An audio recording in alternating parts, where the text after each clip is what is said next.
The most interesting aspect of the entire Ed Zitron report yesterday was not what the lamestream media and Ed wanted you to hear, which was the out of context figures of the losses for OpenAI. And note, I'm not saying that OpenAI doesn't take a loss. Of course they do. But you have to have the proper context of the restructuring, of the Microsoft credits, et cetera, et cetera. No, the most important figure was where it listed what OpenAI spends for every dollar that it makes. And we saw that in 2024, and this is from Ed's report. They spent $2.50 or $2.60. Sorry, I'm going off my brain here. It's $2.50 to $2.60 for every dollar earned, right? They were spending $2.50, $2.60. But then last year in 2025, according to Ed, this is his report, they were only spending $1.60. That is a 33%, roughly 33% increase in efficiency in one single year. And that's astounding. Now, you know, here on Ruben Tech, where we meet at the intersection of tech and finance, we don't usually cover the spectacle. We do, but we don't believe in the spectacle. The spectacle is sexy. It draws people's eyes. People love the spectacle. We talk about something called the truth, which is very boring, usually. But here the truth is absolutely fascinating. Because even me, I'm not, people are coming on, they're thinking like I'm some big proponent of OpenAI now. I'm not. I've listed videos where I've said that OpenAI probably did the dumbest thing by going head to head with Google. I just don't believe that AI in general is a bubble. I haven't said that these companies can't fail. If they do, though, it won't be because inferencing doesn't make money. It will be because they're building out too fast. That's my thesis. And when I've looked at this, I've never in a million years imagined that OpenAI was doing this well. Who would ever imagine this? Even I get affected by all the bad news, right? We all hear this. It's impossible to not get a little bit affected by it. But now to see the reality, that within a couple of years, if they were to sustain this, they could actually be, a public company reporting a positive net operating income in a couple of years. What are we talking about? This is absolute insanity.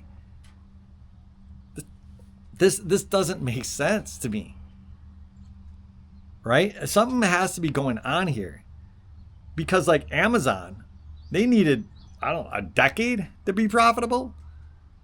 Rivian,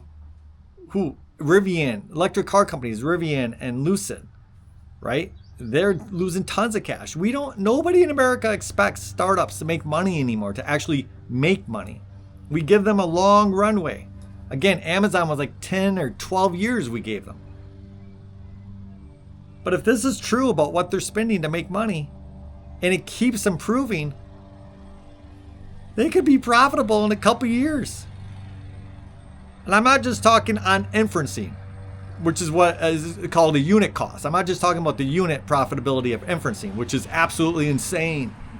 I'm talking about overall going to a shareholder meeting and having a bottom line of NOI somehow be positive, which doesn't seem right. Okay, but when you think about it, right, remember, when they're building out this stuff, one, a lot of it isn't getting built.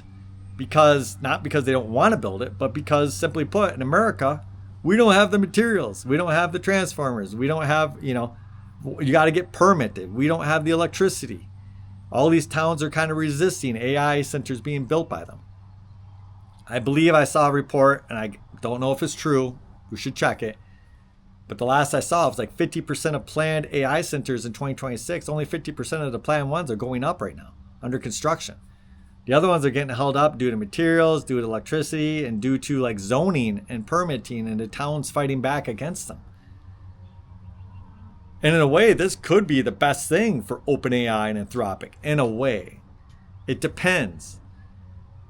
Because AI inferencing is such fat margins right now. Right? And so if it does allow someone like a Google to get more foothold against them, where if they could build out faster, they would have a better foothold. You might argue that's a bad thing. But on the other side, it could be a good thing. It could be saving them from their own greed. Having to slow down here will make them more profitable, and we can see kind of where the market goes. But there could be people who say on the other side, well, wait, if this proves to be exactly what people think, these huge margins on inferencing and demand is through the roof, then absolutely they're going to be screwed because they should be grabbing as much land as possible right now. It's hard to see. But I also wonder about the Chinese AI models putting so much pressure on the price. Like eventually that has to figure in, doesn't it? Don't you think that the frontier AI labs, OpenAI and Anthropic, eventually have to respond to this? Especially with GLM 5.2 and how good it is. You know, and at the price it's at. Or even again, like I said, Google's, you know, an entire order of magnitude less in some aspects. And yet, for whatever reason, the people who have stuck with OpenAI and Claude are sticking with it. But yeah, this was the most interesting thing from that video. Now, I want to be crystal clear. A lot of people, when they talk to me in the comments, they don't understand exactly how things work in accounting.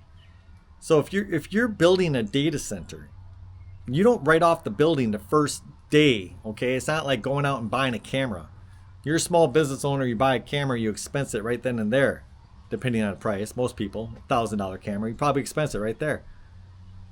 When you put up a $1 billion data center, whatever's in the building, actual building costs, that gets written off over 30 years typically. That's how you write off buildings. And then the land that you purchase, right? Or sorry, it doesn't get written off. That's the wrong term.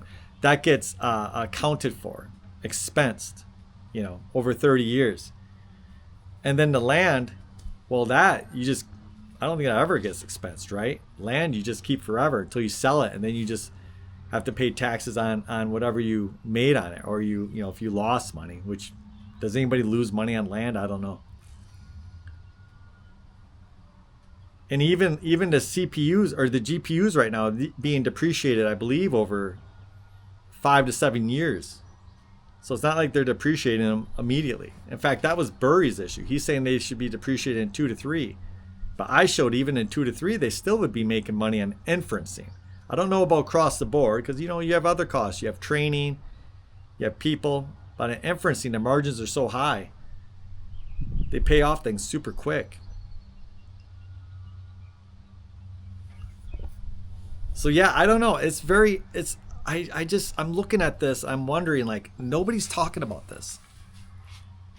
And if Ed Zitron, if his report is correct, which, you know, it got verified from a few other people, why aren't people mentioning this? After all this talk about how horrible AI is, how terrible OpenAI is, if they debuted on the market and then in a couple of years, we're talking about them having a positive NOI, that would just be bonkers, wouldn't it?